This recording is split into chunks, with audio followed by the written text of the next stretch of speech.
Hi, my name is Leroy Button and I'm a filmmaking graduate from the New York Film Academy, Australia. I get flown across the globe to basically do what I love, which is work on movies. XM2 Pursuit is a really interesting company to work for. We specialize in aerial cinematography, so we have heavy lift drones, helicopters, jets, picture aircraft. I always knew that I wanted to be a camera operator. There was something about the perfectionist behind it, you know. That was something that I knew from a very young age that I wanted to do, was be an operator. In high school, I shot a short film called Sense. That short film actually garnered me quite a few awards, and that was a moment for me that really clicked. I was like, people actually think I'm doing all right at this. I should do this as a career.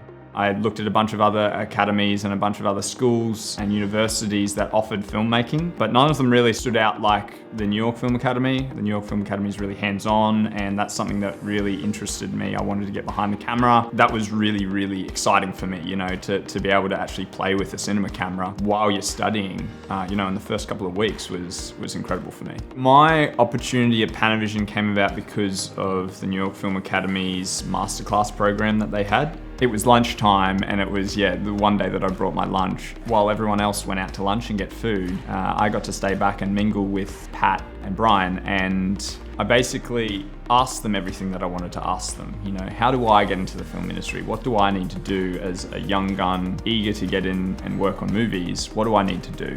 A week later, my cinematography teacher at NYFA gave me a call and said that Pat was trying to get a hold of me. So I went in, did a few days work experience, and I must have impressed them because they asked me to come on and work. And then I got the opportunity to work on Aquaman as well through Panavision.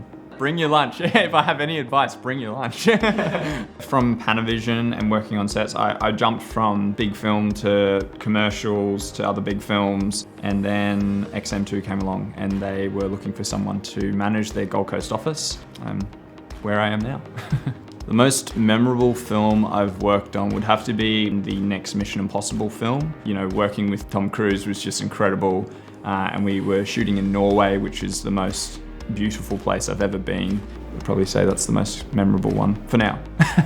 I think the opportunity to work on the Village Roadshow backlot as a NYFA student was really special. The fact that you can come and study and have opportunities like Panavision and see how they work and see how professionals work on big movie sets is, you can't buy it. What I enjoyed the most about studying at the New York Film Academy was their teaching style. You know, it's very hands-on. The teachers work in the industry, and when they're not doing lectures or teaching students, they're often out shooting their own projects. And I found that really, really exciting, and, you know, as an opportunity to get into the industry. NYFA taught me how important networking is. Make friends, show that you're keen and that you're a hard worker. Some advice I'd give to aspiring filmmakers is create films that you love and make films to impress yourself.